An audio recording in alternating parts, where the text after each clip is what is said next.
Hi, this is Laura Workla with, are you ready for this? Sew Ingenious on YouTube. I have Laura's Sewing School. I was in the Boston, Massachusetts area for over 20 years teaching there, and now I'm in Ashland, Wisconsin. Beautiful weather today, great view of Lake Superior out my front door, so I'm really enjoying that.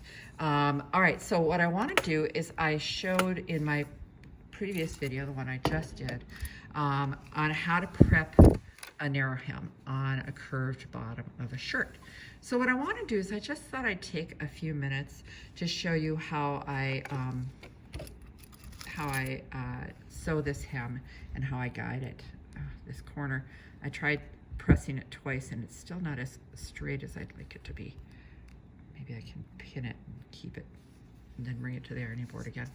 Okay, I find that using the side of the presser foot is one of the easiest ways to guide, okay? So what I do is I'll move the needle, all right?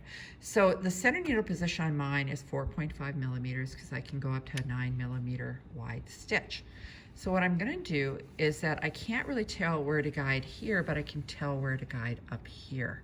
So I'm gonna put the side of the foot on the edge of the fabric, and you will find that the needle doesn't hit that at all. So what I'm going to do, I'm sorry, this is wobbling a little bit. I'm going to move the needle over and until it's where I want it to be. Now I can, oops, sorry about that. I can go like that. It's barely hitting that edge.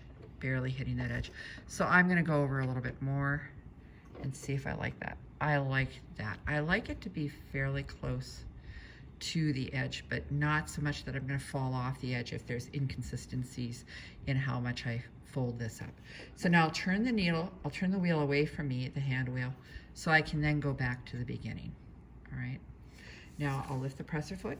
I have a presser foot lifter, so a knee lift. So, all right. So what I'm going to do here is I'm going to take and start here, close to the end.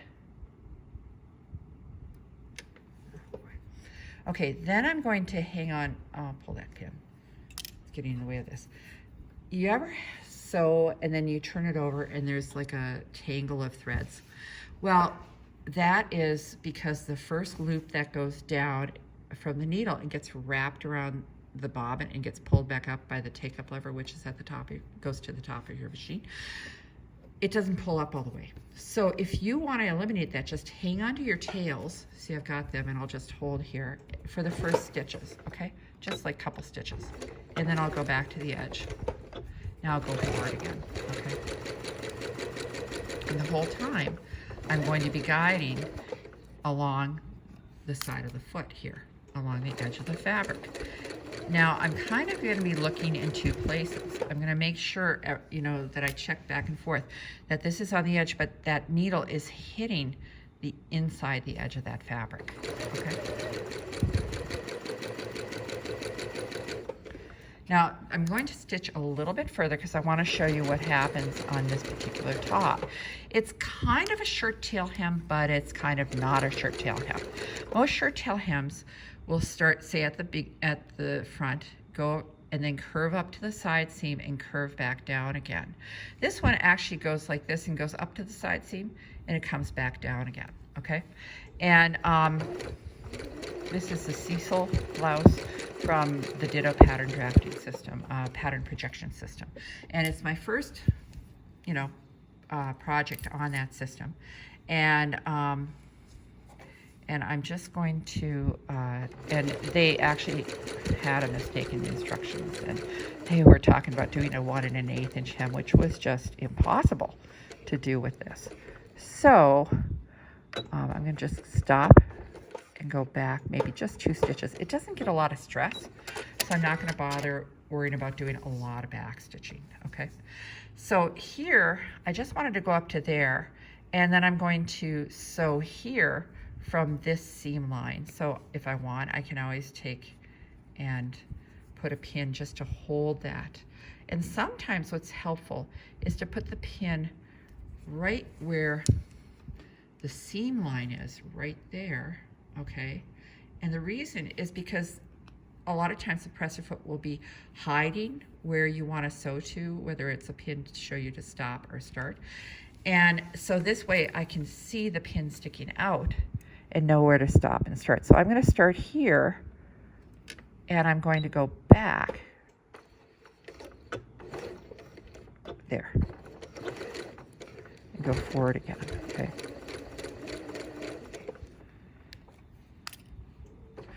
And I have the pins pointing. Let's say if you think about the perimeter of a garment like this, you're going to be putting the fabric to the left of your machine. And so you're going to be sewing clockwise around the garment.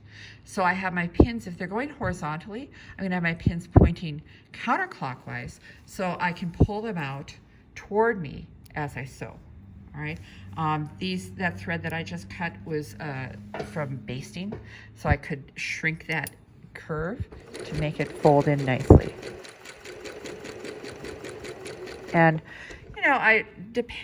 sometimes I might sew a hem from the outside, sometimes from the inside. As long as you have a balanced stitch, it's not going to make a difference in how the stitch looks. Like this looks just fine. If you look at that, that's looking really good, nice and even. I'll give it another press once I'm done with this. And so I'm just going to do that at the other seam. When I get to the next seam, I'm going to do the same thing I did here.